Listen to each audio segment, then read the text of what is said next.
methods. Time is running. Have fun. Most of the fighter I help, they say, I want to just train no-gi. I mean, it helps, but you have to understand jiu-jitsu. You have to understand what to do, and then transfer it to no-gi is make it easier. Joining the team for this camp is Cyborg's friend and multiple-time gold medalist, Gabby Garcia. She's the best in the world. Ronda Rousey, Holly Holm. Oh my God. The greatest upset in UFC history. Now, Holly Holm's fighting the most dangerous opponent she could possibly face. Chris Cyborg. The most feared woman in mixed martial arts. But Holly Holm is the best striker in women's MMA, period. Legends will meet in the octagon.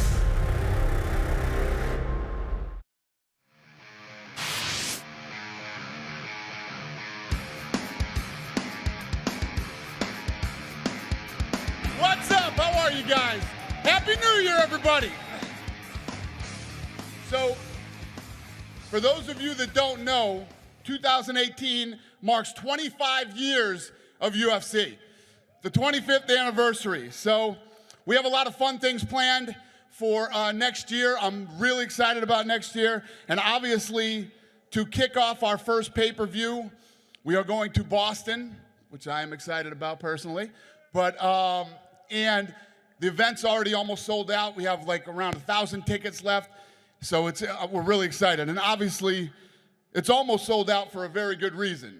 It's not just that we haven't been back to Boston for a while, but let's start with the first UFC 220, Miocic versus Ngannou, and the co-main event, Volkan Oezdemir versus the light heavyweight contender. Wait, he is the light heavyweight contender, Volkan Oezdemir. I fucked up. Hold on a second. We're supposed to play a promo here for the main event. I got to slow down. I've been drinking Monster. Bear with me. Maybe not. The baddest man on the planet. The one who can beat any man on earth in a fight. That is one intimidating man. The UFC World Heavyweight Champion Stipe Miocic earned the baddest man moniker by annihilating opponents with ruthless efficiency. I'm too many years in the zone, too many years to have built what I own, and many dumb fools try to take what I've grown. But Miocic's reign is under siege by a terrifying new challenger. This is the future. Francis Ngannou, a mountain of destructive potential and shocking power.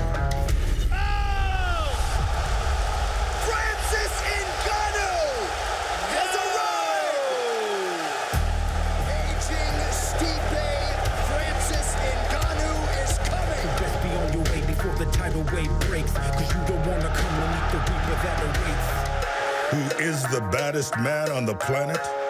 On January 20th, the answer to such an enduring question could change in an instant. We in the title fight, blow for a blow, and you can take the feeling while I take over the show.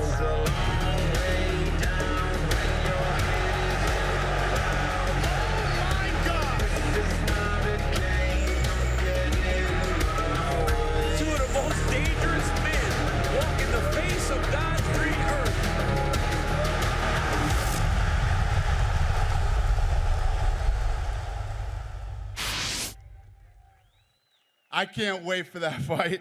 I can't wait for that fight. All right, now, the co-main event is Volkan Oezdemir versus the man, Daniel Cormier.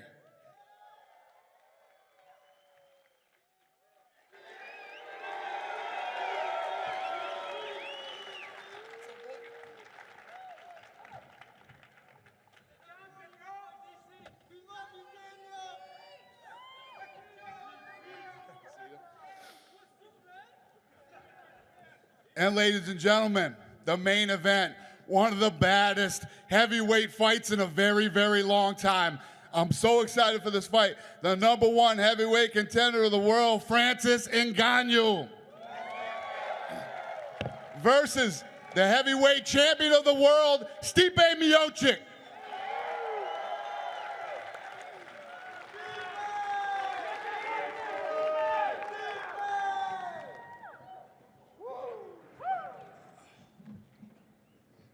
All right, who has the first question? For Stipe, please. Stipe, obviously as champion, you don't get to pick your opponents. They come to you. But how soon did you start following Francis's career? And did you see him, a few fights out as a viable challenger for you? Oh, definitely. Francis is an amazing fighter. Him starting in so fast, and he's got great power. He's very athletic. He's a big heavyweight. He's definitely shown it, and that's why he's here. Of course, a lot's being made of his knockout of Alistair Overeem. It's being played nonstop, and people are hyped about it. But what was your instant reaction in seeing that knockout? Good for him. He got the win. It was an easy night. Those are the best nights when the fight's done early, and you go home unscathed. Not one hint of intimidation or anything like that? No, that's what I signed up for. I don't want to be intimidated with another man. I mean, there's a reason why I'm the Don't lie, Stipe. Don't lie. And Francis, for you, please, in your preparation for this fight, do you think that Stipe is going to be willing to stand and trade with you and to, maybe trade hands with you, or do you feel like he's going to go to wrestling right away? I think he'll try to survive. First of all, this is the first way for a game plan, survive. And then whatever I'm going to try, I'm going to catch it. Yes, and then I'm going to connect it. And you know what happened when I connect. Thank you, Francis. For Volkan, if I could, please. Volkan, it's been an incredibly quick rise for you to the top. In getting the shot, is there any part of you that thinks, a little more seasoning, a little bit more experience would be better for you to get in this position, or did you have no hesitation in taking the shot? No, I wanted to come there fighting for the belt as fast as I can because I know I'm capable of anything, and I'm there to win. And I knew coming in the UFC, I wanted to fight the top right away. And it's the place, it's the house for the top guys in the world. I fought my first fight against the number 6 in the world in 2 weeks' notice, and I just kept on going. I fought two months later, and 6 weeks after that, I was fighting for the third time. So always against a ranked opponent, so I'm ready for the champion now. And I think, unfortunately, it's such a big moment in your career, and you are dealing with things outside of the cage as well. I mean, how much of a distraction is that right now to have to deal with these things, these legal issues, outside of getting ready for a championship fight? It doesn't give me any distraction because I personally don't deal with it. I have a team around me that's really taking care of that, and my job is to train and to fight, and that's it. Thanks, Volkan. And just last thing for me, for DC, please. I just wanted to ask you, obviously you wanted this fight with Volkan. You said, put it to a poll to the fans. You wanted it. And then these legal issues popped up. Knowing the history that you've had in your career, I got to ask, what was your initial reaction? Did you think, oh, my God, here we go again? No, man, I look at these guys and they have these issues, and I've adopted this thought that it's just on to the next guy. If Volkan shows up, he shows up. If it's not him, it's going to be someone else. I can't worry myself with trying to make sure that these dudes stay out of trouble. So I just stay steady. I always come to the fight, and if Volkan shows up, then he shows up. And I'll be there, don't worry.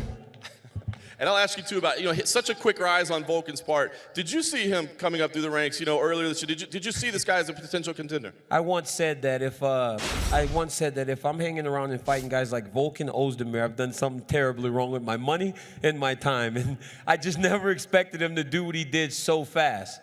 He's put himself in his position because he's been impressive. But I always say, man, there's levels. There's levels to this game, and he's going to realize a different level whenever we fight January 20th. Question for DC. DC over here on your right. Oh, there you go. Hey, you do a great job as an analyst and a commentator. Break down this main event for me and give me your prediction. Oh, man, this is a good one. I'm excited because I get to fight right before him and then go back and watch, so I think, and I hope Francis doesn't decide to smack me, but I think the closest thing I relate this to is when Anthony Johnson was just killing everybody. And everybody thought that he was going to blast right through me, and I just always was kind of like, it's fine. I'll be okay. And I think that's what Stipe Miocic is feeling right now. So you got a scary guy in Francis Ngannou who hits as hard as anybody we've ever seen. And you've got a guy on the cusp of becoming the greatest UFC heavyweight champion of all time. That's what's being missed in this. Stipe Miocic has won and defended this belt twice. If he wins again, he's the most successful heavyweight champion we've ever seen. And don't forget, he's got 5 knockouts in a row himself. So somebody's going to sleep, and I'm just glad I get to be in the building to watch it. And it's true, just to add on to that, you know, like he said, if he wins this fight, he breaks the record. He breaks the record for most consecutive defenses. And Francis Ngannou has the world record for the most powerful punch. His punch is the equivalent to 96 horsepower, which is equal to getting hit by a Ford Escort going as fast as it can. And it's more powerful than a 12-pound sledgehammer swung full force from overhead. Holy shit. All right, well, with that being said, DC, a lot of talk and, you know, rumor and speculation and just, you know, hype from the media and the fans about potentially seeing you fight at heavyweight again down the road. I mean, how would you fare against these guys on your left? Man, do you see these guys? You see these dudes? Sometimes I read that stuff and I'm kind of like, I don't even know what I was thinking back then. So no, I'm not going to fight Stipe Miocic, or I'm definitely not fighting Francis Ngannou. Fair enough. No, I'm good. Just want to ask you about John Jones. He's got this hearing coming up in a couple of months.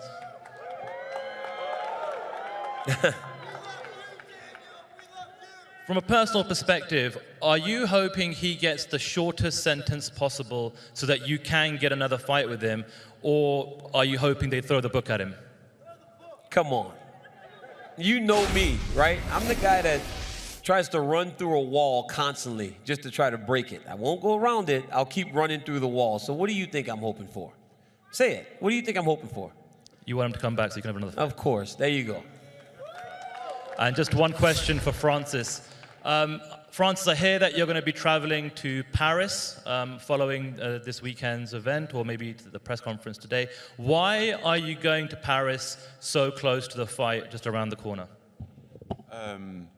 You know, we have to set something up, the last minute stuff, you know. So I've been training for like 7 months, and my training camp right now is done. So we're just gonna work for the strategy, the last part of the training, and you know, take some air, breathe a little bit before come back and do the job. Francis, there was obviously a very short turnaround between Detroit and Boston. I mean, have you had time to add anything new to your game? The training camp is not the time to learn more technique.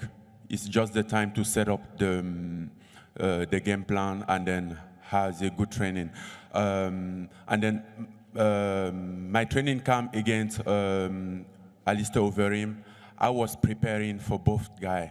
I knew that beating Alistair Overeem would give me the right to fight Stipe Miocic. So I've been prepared for this fight for a few months before then announce it. And then Stipe, with so much hype for Francis, I mean, has it bothered you? Sort of, have you felt like you were the forgotten man at all over the last couple of months? No, I don't care. I mean, honestly, I'm a Midwest dude. I don't need all the hoopla. I mean, he deserves it. You know, he's a big, strong, tough dude. It's hard. I mean, what kind of car was it? Ford Escort. Ford Escort, as fast as it can. I mean, that's pretty powerful. I mean, I'm probably like a little bug or something. I don't know. But you know, good for him. You know, let him get all the hype he wants. I mean, I'm do what I do, and I'm gonna keep winning. This question's for Volkan. Volkan, over here. To your right. Volkan, I know you train with Anthony Rumble Johnson. Obviously, he's faced Daniel Cormier twice before. What has he kind of said to you? Has he given you any pointers and any help with this task you have on January? No, I actually haven't talked to him about the fight. He hasn't been back to my gym training, so I didn't really have too much talk with him. But his training is, you know, lifting weights, you know, staying in shape and, you know, getting big. So, no, he's doing well, and no, I didn't ask no question. I know what I'm going to do, and I know how I'm going to win that fight. And when you kind of started this year, did you ever think you'd find yourself on stage in December, just 1 month away from a title shot? Did you think you would rise up this fast? No, definitely not. It's a big surprise for me because I was struggling to find fights for a while. I came in the USA to have a good training, a better training, you know, to give me a new life, a new chance in my fighting, you know, career. And I struggled to find fights, and I was trying to get a contract somewhere or find any opponent. And finally, I got signed here on 2 weeks' notice before I was supposed to fight for Titan FC. And then it was the beginning of my new life. Thank you. And one last one for Daniel. Daniel, it's been a very crazy year for you. You defended the belt, you lost the belt, you got the belt back, you got the belt in front of you there. Do you kind of still feel like you're the baddest man at light heavyweight?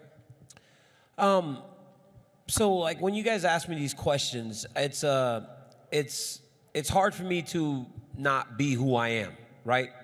I always say July 29th, I was in the octagon, and I know what happened. I don't hide from the result. I know what happened, and I lost the fight. That's my reality. But what do I do when I lose a fight? What do I do when I've had anything bad happen to me? I get up, I dust myself off, and I go back to work. That's all I can do. I've said this time and time again. I feel like after the fight, there's like a stink on me from just a bad fight, a bad build-up, a bad just result, everything. And I have to right that by not only beating Volkan Oezdemir, but really dominating him and smashing him. I'm going to smash him on January 20th, and that's the only way I can feel better being the competitor that I am.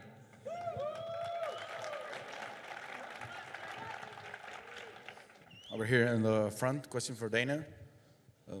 Hi, how are you? Hi.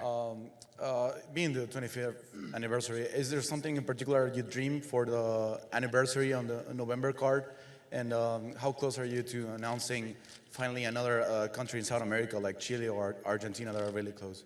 Yeah, I think we're going to find a lot of different ways to celebrate our 25th next year at every event. So yeah, we will. And what was the question about Venezuela and Argentina? Chile or Argentina that are supposed to be close. I don't know. Are we close? Are we close to going there? Joe Card told me that 2 months ago or 3 after leaving. Joe Card doesn't work here anymore. Yeah, I know. All right. No, I'm just kidding. But he doesn't work here. But yeah, we are working on it. We're working on it. Start talking to people that work here. You're not supposed to give your sources, man. You don't give your sources. And we're working on UFC Hawaii too, pal. He was still working on the UFC when he told me. I changed my mind. I've always been afraid of doing it outside. Plus, it rains like every 10 minutes there. So, but we're working on it, and we really want to do it. And obviously, with a Hawaiian champion now too, it makes a lot of sense. So, we're working on it. Question for Stipe. I'm just a little to your right of the stage. I'm gonna hand him now. A little back further. Back further. There you go. Got me? You said you're a Midwestern guy and you don't need all the accolades and everything, but is it a little bit more motivating when you got a guy who comes in and has made as much noise as Francis? A guy who's getting so much attention? Yeah, I guess so. I mean, I don't know. Maybe. Honestly, I don't worry about stuff like that. I got other things to worry about. You know, I train hard and get ready for the fight, you know. Good for him. He's definitely made a name for himself, and you know, he's got the attributes to do it. You know, I mean, he's knocked out some great guys, and but listen, man, I'm gonna go out there and do my thing and win on January 20th, and you know, break the record for this defensive. So I don't know. I really don't care, honestly. It doesn't bother me at all. I just like shutting people up. Are you, in a way, a little happy that he came along? I know that you never really picked your opponents, but you were looking at some rematches probably at that heavyweight at the top of the division. Is it nice to have a new challenge in this? Yeah, I guess. I mean, I'm not really worried about who I'm fighting. I'll fight anyone they want me to fight. I mean, you know, and you know, he's definitely worthy, and it's going to be a great fight. You didn't fight in the second half of this year. Was that a planned move, or why didn't we see you in the second half of this year? I don't know. There's nothing really, any challengers, really. Yeah, there wasn't really anyone to fight, and you know, I was a little beat up too from the JDS fight. You know, he kicked me pretty good in that leg. So yeah, just healing up a little bit, and then just let everything else play out. Last year you were very active. Did you have a preference? Did you kind of like having some time off this year, or is your preference to stay very active? I don't mind time off. I mean, I got to enjoy my summer. You know, get a tan, cut my lawn. You know, good stuff. So yeah, I don't mind it at all. So. And I mean, I think I know how you're going to answer this, but the UFC has taken a very keen interest in Francis for obvious reasons, and they've always said complimentary things about you as well. But do you ever feel like maybe the UFC wouldn't mind seeing another big Francis knockout in Boston? Well, I think everyone does, but it ain't gonna happen. I can tell you that. I mean, he can do it to someone else, but it ain't gonna happen to me. No, I mean, listen, man, he knocked out Overeem pretty good. I mean, good for him. You know, it's a great knockout, but it ain't gonna happen. When we fight on January 20th, I mean, sorry, but it's not gonna happen. I'm not gonna put myself in that position. I'm not gonna put my head in the lane either. Appreciate it. Thank you. And Francis, just one for you. Can you kind of go through your, sorry, right over here. There you go. To your right. Got me? Hello? Okay.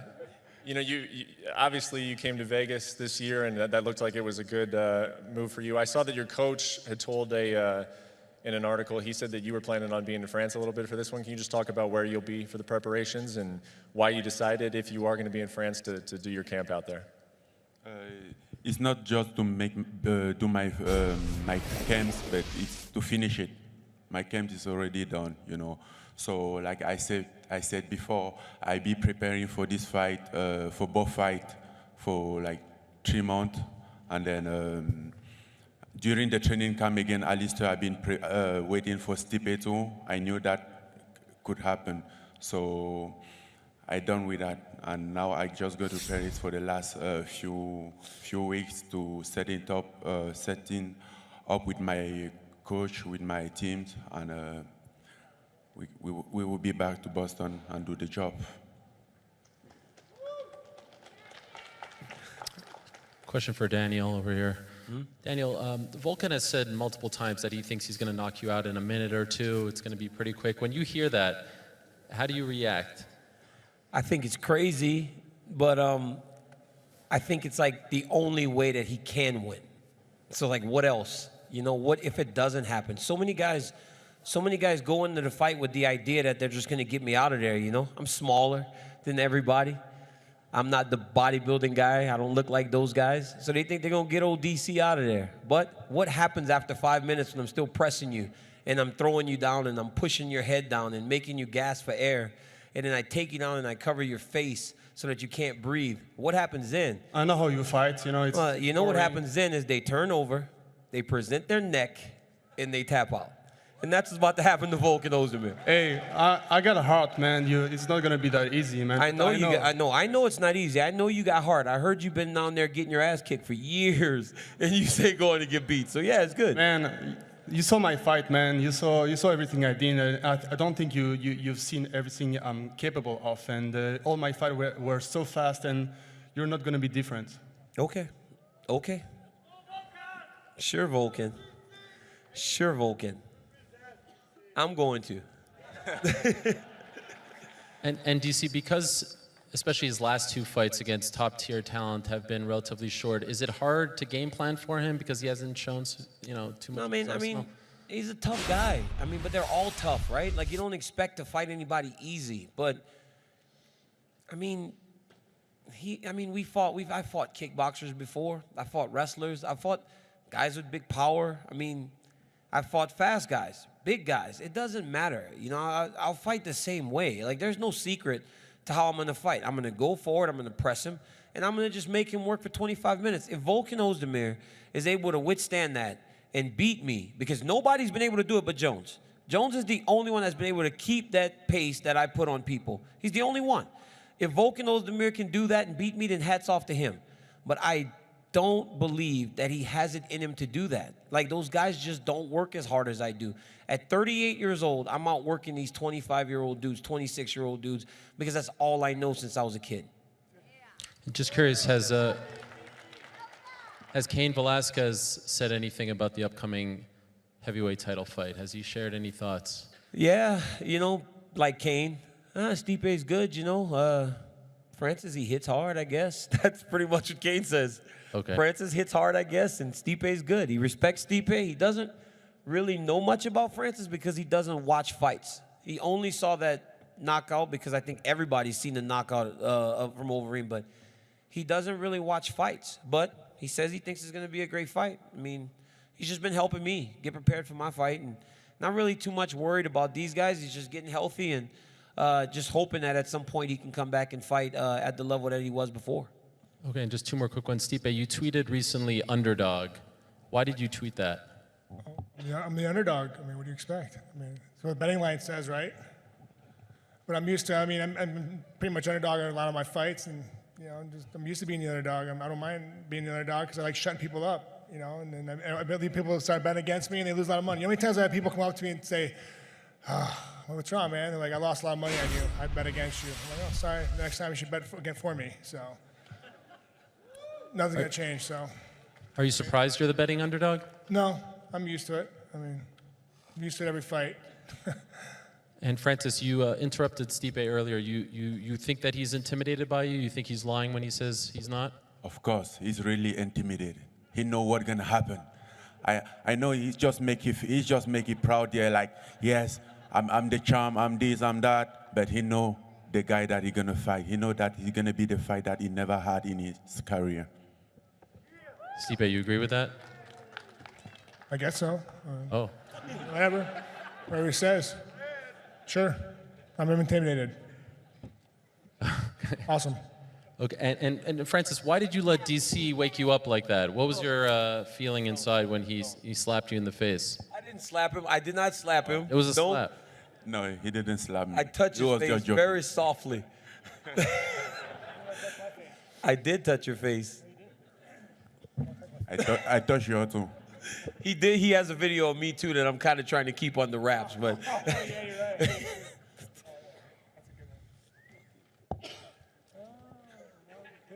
That's it? All right. Thank you guys so much for coming out. We'll have the weigh-ins in a few here. I'm going to square these guys off now for photo ops. Thank you.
All right, here we go, guys.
record for successful heavyweight title defenses. It makes you wonder, who's next for him?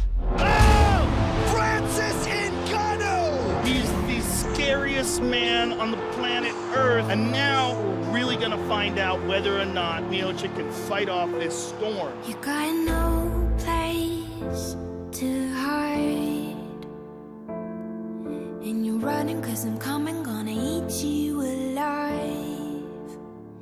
The chase has just begun. Now is my time.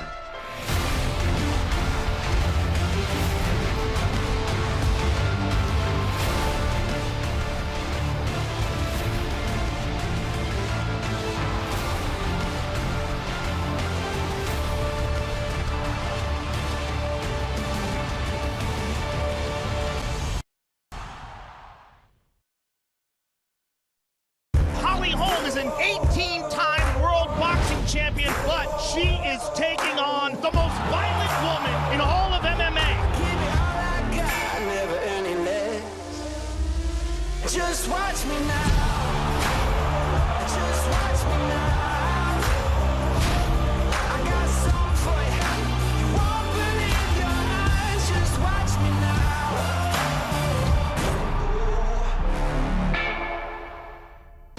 The success was great, but everything comes at a cost. All those people screaming, I will probably remember forever.